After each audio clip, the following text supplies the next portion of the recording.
तो hello dear student, कैसे हो सारे के सारे। आशा करते हैं सभी लोग बढ़िया ही होंगे। तो स्वागत है आपका अपनी यूट्यूब चैनल भोकाल अकेडमी में। तो डियर, आज का जो लेक्चर रहेगा कंस्ट्रक्शन मटेरियल रहेगा हमारा, जो कि फर्स्ट सेमेस्टर का कॉमन सब्जेक्ट है सिविल के लिए। तो हमारा चैप्टर चल रहा था हमारा और सीमेंट चैप्टर नंबर 3, जिसका लेक्चर नंबर हमारा ये 2 रहेगा, इसका पार्ट 2 रहेगा ये, ठीक है। हाँ चलिए तो करते हैं फिर स्टार्ट। जो कि हम लोगों ने सूखी विधि तक कवर कर चुके थे इसको हम लोग बढ़िया तरीके से इजी वे में। तो सूखी विधि के आगे देखना था आज का ये लेक्चर हमारा। चलिए तो फिर करते हैं स्टार्ट बिना किसी देरी के। डियर, आप लोग अब हेडिंग लगा लें यहाँ, सीमेंट का जमना तथा बल ग्रहण करना। क्या लगाएंगे हेडिंग? सीमेंट का जमना तथा बल ग्रहण करना हेडिंग लगा लें आप लोग।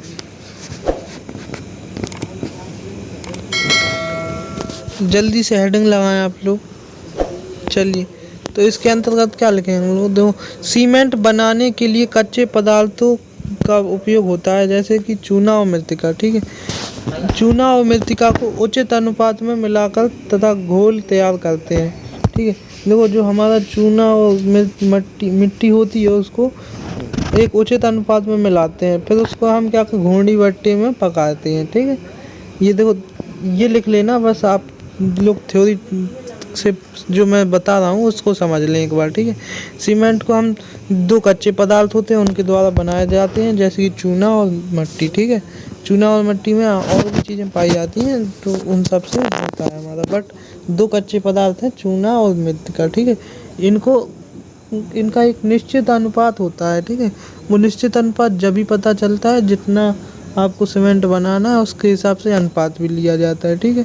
फिर इन दोनों को जब हम ले लेते हैं तो इनको पानी डाल के इनमें घोल बनाते हैं, सिलरी कहते हैं जिसे हम लोग, सिलरी बनाते हैं ना।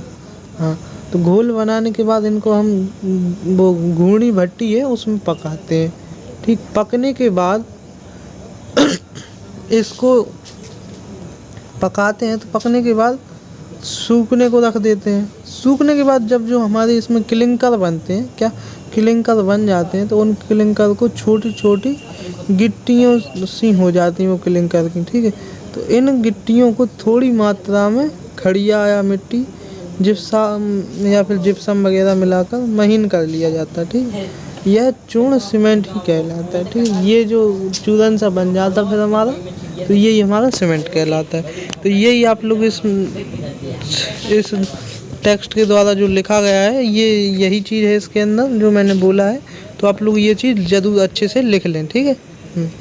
चलिए तो अब हेडिंग लगाएं आप लोग, क्लिंकर सीमेंट का अपरिष्कृत रूप, क्लिंकर के मुख्य यौगिक निम्न हैं, और ठीक है, ये हेडिंग लगा लें तो आप लोग जल्दी से, और जल्दी से आगे बढ़िए फिर।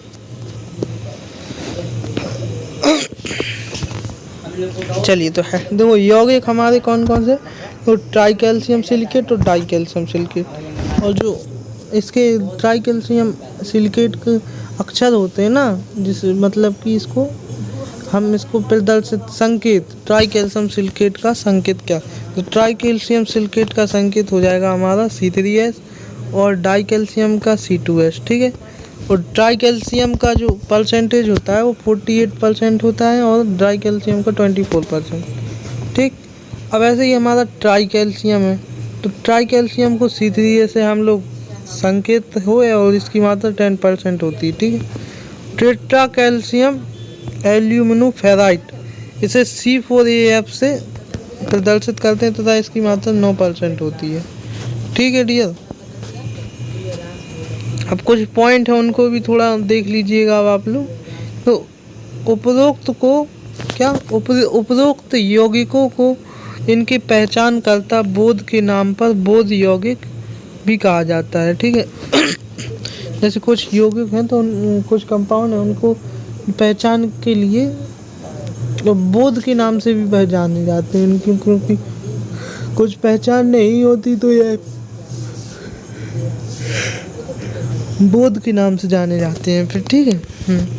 अगला पॉइंट लिखिए, ली चैटलियर, क्या ली चैटलियर बट टोर्नबॉम ने इन यौगिकों को C3S बिलाइट C2S किलाइट C3A, फिलाइट C4AF के संक्षिप्त में नाम दिए। ठीक है, ये सब इन्होंने नाम दिए हमें। अगला पॉइंट लिखिए, सीमेंट के जमने तथा बल ग्रहण करने में ऊपर वर्णित चारों यौगिक जल योजन के कारण सक्रिय भाग लेते हैं। यौगिक और पानी रासायनिक क्रिया करके क्रिस्टल व जेली जेल बनाते हैं। क्रिस्टल आपस में तथा बालू व गिट्टी से चिपक जाते हैं और कठोर पदार्थ बन जाते हैं। ठीक है, आगे लिखिएगा अब आप लोग।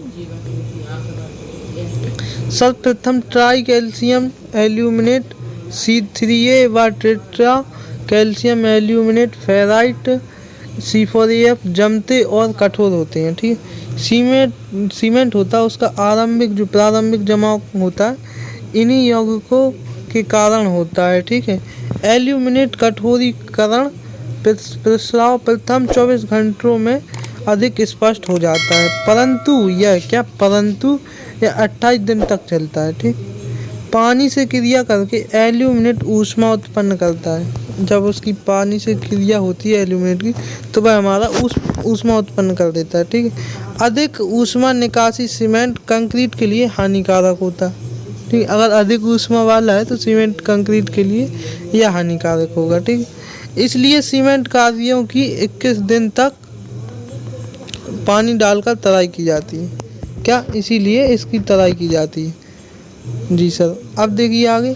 अब सिलिकेटों की पारी आती है। ट्राई कैल्शियम सिलिकेट C3S सबसे उत्तम बंधक यौगिक है। क्या, उत्तम और बंधक यौगिक है।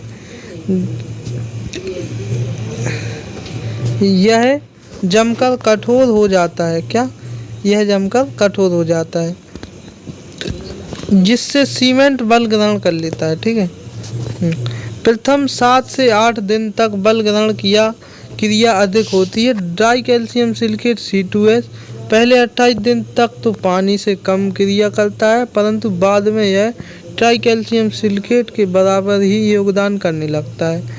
अतः समय बीतने पर सीमेंट कार्य की सामर्थ्य बढ़ती रहती है।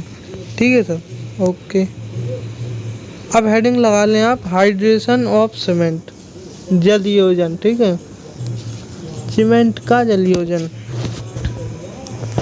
इसमें देखिए, सीमेंट में पानी मिलाए जाने पर इसमें होने वाली रासायनिक क्रिया जल योजन कहलाती हैं। ठीक, सीमेंट में जब हम पानी मिलाते हैं तो इसमें रासायनिक जो केमिकल रिएक्शन होती हैं वो हमारी हाइड्रेशन कहलाती हैं। ठीक है, तो सीमेंट में जल योजन की क्रिया के लिए लगभग इसके भार का 35% जल आवश्यक तथा जिसमें 23% इसके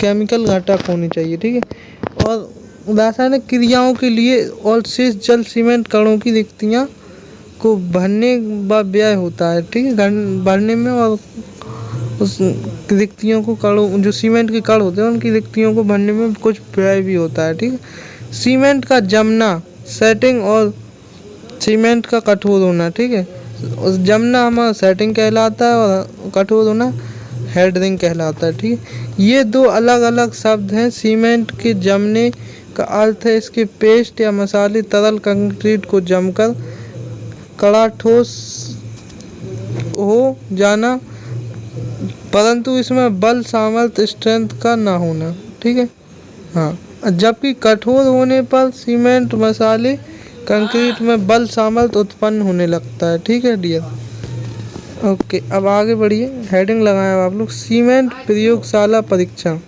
तो इसमें हेडिंग लगा लें। देखो, इसमें कुछ पॉइंट हैं, आप लोग लिख सकते हैं। भारतीय मानक ब्यूरो इंडियन स्टैंडर्ड 269/1989 के अंतर्गत साधारण पोर्टलैंड सीमेंट है, उसके निम्न परीक्षण निर्धारित किए हैं। देखो, सबसे पहला परीक्षण तो हमारा रासायनिक गठन का था, दूसरा सूक्ष्मता परीक्षण, तीसरा सघनता परीक्षण, निर्दोष और प्रसार परीक्षण, जमाव काल परीक्षण, प्रारंभिक जमाव काल, अंतिम जमाव काल, ये काफ़ी परीक्षण किए गए।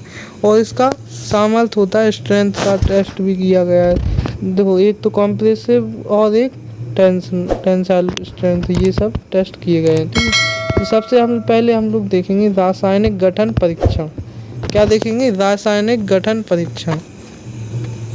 इस परीक्षण द्वारा सीमेंट के घटकों की उपस्थिति, मात्रा तथा गुणों की जांच की जाती है। जैसे कि देखो, एल्यूमिना तथा लॉय ऑक्साइड 0.66% से कम नहीं होना चाहिए, मैग्नीशियम 5% से अधिक नहीं होना चाहिए, सल्फर 2 से 2.5 से ऊपर ही होना चाहिए, 2.5% से ऊपर, ठीक है। अभिलय अवशेष होते हैं जो 1-1.5% से अधिक नहीं होने चाहिए, जलाने पर हानिकारक से अधिक नहीं होनी चाहिए, ठीक है। तो ये सब कुछ हमारे थे। तो अब आज हेडिंग लगा लीजिएगा आप लोग, क्या, फाइननेस टेस्ट, सूक्ष्मता परीक्षण। लगाइएगा जल्दी से हेडिंग, सूक्ष्मता परीक्षण। इसके अंतर्गत लिखेंगे आप लोग परीक्षण। सूक्ष्मता परीक्षण 2 प्रकार से किया जाता है, जैसे कि चलनी द्वारा और सतही क्षेत्रफल द्वारा, ठीक है। हाँ, चलनी द्वारा कैसा होता है, देखो, सीमेंट के कणों का माप हो जो हमारा 75 म्यू से 150 म्यू के मध्य होता है, ठीक है। हाँ, और 1 माइक्रोन बराबर 1/1000 mm होता है, ठीक है। 100 ग्राम सीमेंट इंडियन स्टैंडर्ड चालनी 90 म्यू द्वारा 15 मिनट तक छाना जाता है। चालनी पर रुका हुआ अवशेष कुल भार 10% से अधिक नहीं होना चाहिए, ठीक है। हाँ, अगर जब हम चलनी से छान रहे हैं तो उसमें अवशेष रहते हैं, वो 10% से अधिक नहीं होनी चाहिए, ठीक है। अगला पॉइंट लिखिएगा, सतही क्षेत्रफल परीक्षण में यह क्षेत्रफल वायु परंपरागत द्वारा किया जाता है, ठीक है। 1 ग्राम सीमेंट का विशिष्ट सतही क्षेत्रफल 2250 सेंटीमीटर स्क्वायर होना चाहिए, ठीक है। हाँ, अब हेडिंग लगाएं, सघनता गाढ़ापन परीक्षण। क्या, सघनता परीक्षण। देखो, सामान्यतः सघनता गाढ़ेपन का सीमेंट पेस्ट बनाने के लिए और पानी की उपयुक्त मात्रा ज्ञात करने के लिए यह परीक्षण किया जाता है, ठीक। पानी की मात्रा सीमेंट के भार के प्रतिशत निर्धारित की जाती है, ठीक है। ओके डियर, आगे लिखिए इसमें, सीमेंट के अन्य परीक्षण। क्या, सीमेंट के अन्य परीक्षण जैसे निर्दोषता, जमाव काल, संपीड़न एवं तनन सामर्थ्य ज्ञात करना, जिनका वर्णन आगे किया गया है, ठीक है, संपन्न करके उसे पूर्व सामान्य निधनता गाढ़ापन परीक्षण, सघनता गाढ़ापन परीक्षण कहते हैं, ठीक है जी डियर। आगे बढ़िए, विकाट उपकरण। क्या है विकाट उपकरण, देखो, विकाट उपकरण है ये काफ़ी इम्पोर्टेंट है, ठीक है। ये क्या है, काफ़ी इम्पोर्टेंट है, जिसको आप लोग क्या करें, इसकी एक स्क्रीनशॉट ले लें और अपने नोट्स में इसको बना लें। क्या करेंगे, नोट्स में इसको बना लेंगे। देखो क्या है इसमें, ये तो हमारा, देखो यहाँ से, देखो इसको थोड़ा थ्योरेटिकल तरीके से समझाना पड़ेगा। ये हमारा यहाँ क्या है, प्लेट लगी है एक, ठीक है, जिसमें उसके जस्ट ऊपर एक सांचा भी लगा हुआ है, और ये इसका हमारा आधार है, ठीक है। जब इसको हम इस तरीके से चलाएंगे, इसको ऊपर नीचे, तो हमारा क्या होगा, इसमें कंपन टाइप का होगा, ठीक है। जैसे बिल्कुल सेम सिलाई मशीन होती है उसी की तरह यह वर्क करता है, ठीक है। तो इसको ज़्यादा समझाने की ज़रूरत नहीं है, ठीक है। आप लोग ओनली स्क्रीनशॉट ले लें और चित्र बना लें, तो और थ्योरी की मदद से आप लोग सब समझ सकते हैं, ठीक है। देखो, इसकी डेफिनेशन देख लो जल्दी से आप लोग। अब हेडिंग लगा लें, परिभाषा, ठीक है। इसकी डेफिनेशन क्या होती है हमारी, पानी की बाय प्रतिशत मात्रा जिस सीमेंट में मिलाने पर ऐसी सघनता वाला पेस्ट प्राप्त हो कि विकाट उपकरण का जो प्लंजर होता है वो 10 mm भाई सांचे में भरे पेस्ट 33 से 35 mm गहराई तक घुस जाए, अथवा सांचे की तली में 7 mm से 5 mm ऊपर ही रुक जाए, ठीक है।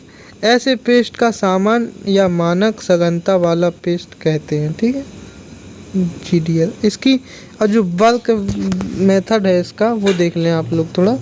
तो बल्क मेथड क्या है, 400 ग्राम सीमेंट लेकर इसमें भार के अनुसार, क्या 400 ग्राम सीमेंट लेकर इसमें भार के अनुसार 25% अर्थात 100 ग्राम पानी मिलाकर पेस्ट तैयार करें और सांचे में भर दें।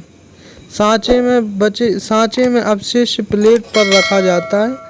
अब प्लंजर को पेस्ट की ऊपरी सतह से धीरे धीरे हटाएं और एकदम छोड़ दें ताकि वह सीमेंट पेस्ट में धंस जाए। ठीक है, पैमाने पर लगे सूचक यंत्र को पढ़ लें और जहां तक वह सांचे में धंसा है नोट कर लें।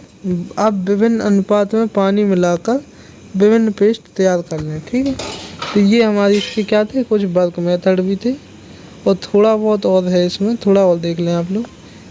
लास्ट ही है इसका बस, विकाट उपकरण का लास्ट ही है ये। तो चलिए देखिएगा फिर आप लोग। अब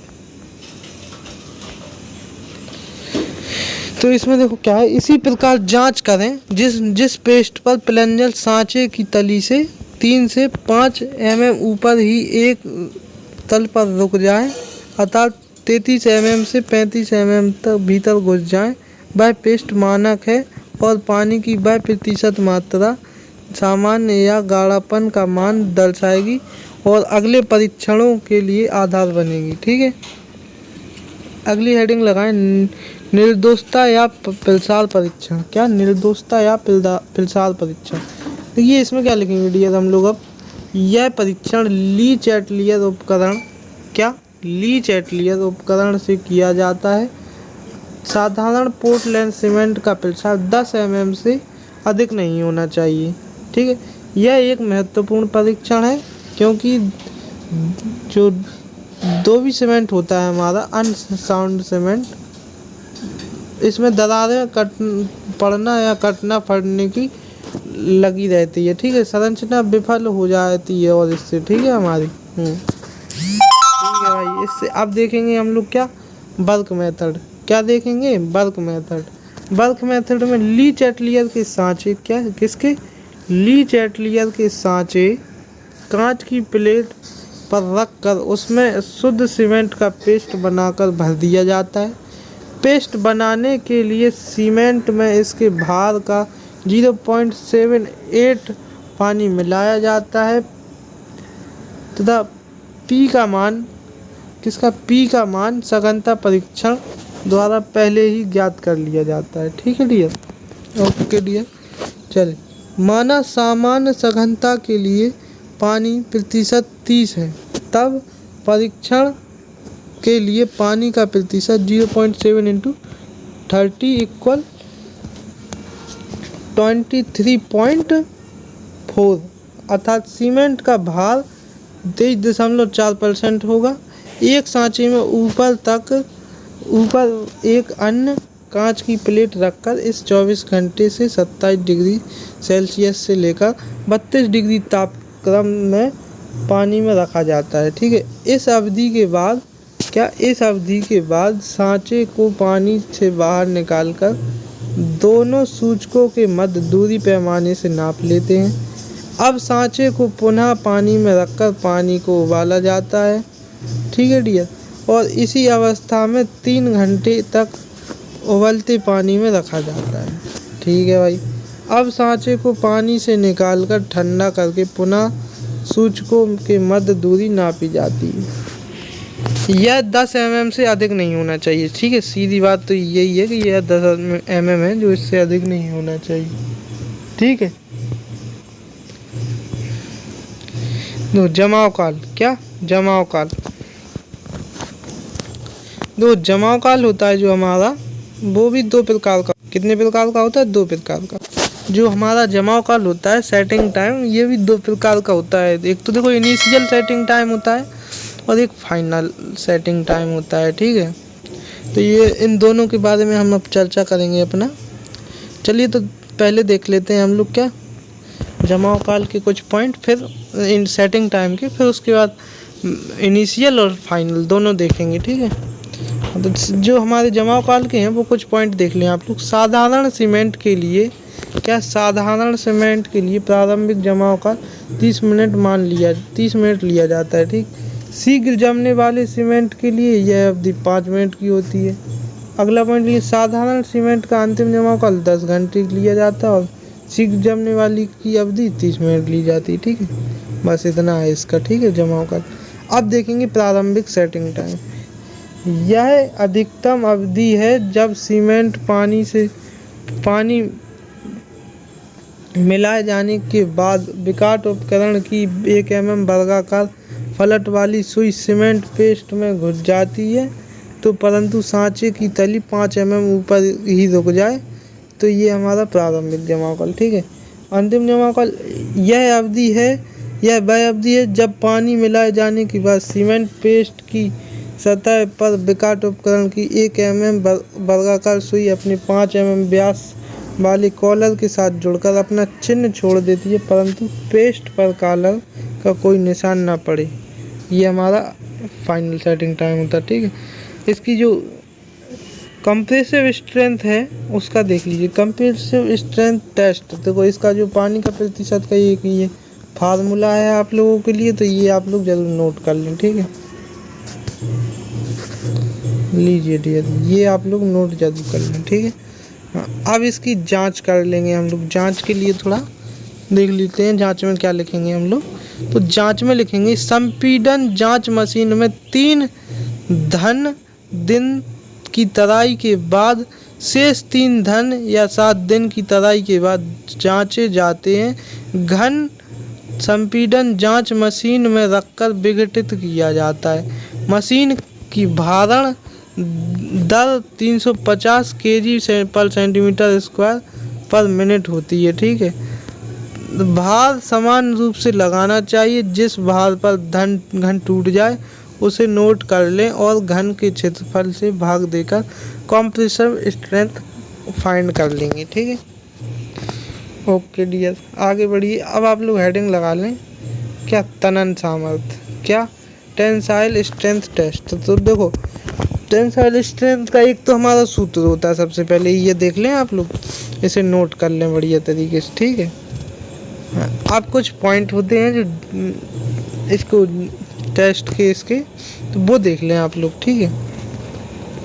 तो विकेट को तनन जांच मशीन के लिए जबड़ों में फंसाकर कस दिया जाता है और इस पर तनन भार डाला जाता है। यह भार शीशे की गोलियों तथा सचल भार के रूप में होता है। भार की जो दर होती है वो 35 kg पर सेंटीमीटर स्क्वायर मिनट में रखी जाती है, ठीक है। ओके डियर, तो डियर आज का जो लेक्चर है हमारा यहीं तक करते हैं। अगला लेक्चर हमारा जो कि पार्ट 4 रहेगा इसका, ये तो पार्ट हमारा 3 चल रहा था शायद, इसके बाद पार्ट 4 आएगा और 4 से 5 लेक्चर रहेंगे सीमेंट चैप्टर के, क्योंकि चैप्टर बड़ा है। 4 से 5 लेक्चर में आपका ये चैप्टर ख़त्म हो जाएगा। तो ये हमारा चल रहा था 3rd और कल से 4th लेक्चर जो आपका चालू होगा वो यहाँ से शुरू होगा, सीमेंट के स्थलीय परीक्षण, ठीक है जी डियर। तो डियर आप लोग ओनली इतना करें कि वीडियो को लाइक एंड सब्सक्राइब चैनल को, और वीडियो को शेयर ज़रूर करें अपने मित्रों में। तो चलिए फिर करते हैं वीडियो का एंड। जय Hind, Vande Mataram, take care student.